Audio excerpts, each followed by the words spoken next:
الثبات على أدوات الإنجاز يعتبر إنجاز. أنتم في إدارة الهلال تستثمرون ذلك، 5 نهائيات متتالية بالنسبة لكم في كأس ولي العهد يحققها الهلال. هي الحمد لله الحمد لله يعني أنا أقول الحمد لله 100 مرة. اليوم يعني كان فوز يعني بإنجاز لاعبين يعني فعلا شباب قدموا يعني اليوم الحمد لله يعني مباراة كبيرة. يمكن التواصل هذه الانجازات هو بتكاتف كل اعضاء مجلس الاداره، سمو عبد الرحمن وسمو نائب من نواف وكل اعضاء الجهاز الفني والاداري، الحمد لله يعني تكللت بالنجاح. واليوم اللاعبين كملوا المسيره هذه بفوز الحمد لله يعني كان كبير.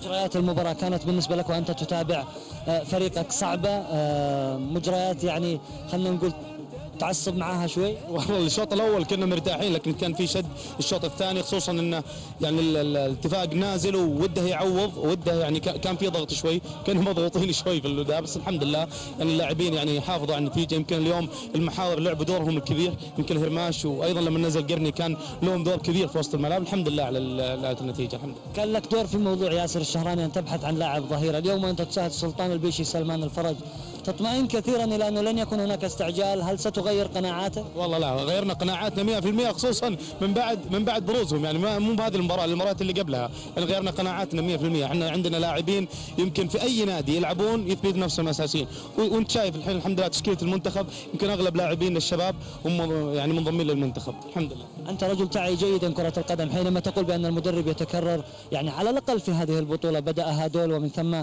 سامي الجابر ومساعديه، واليوم هسك 3 مدربين ومع ذلك تحافظ على هذه البطوله ب5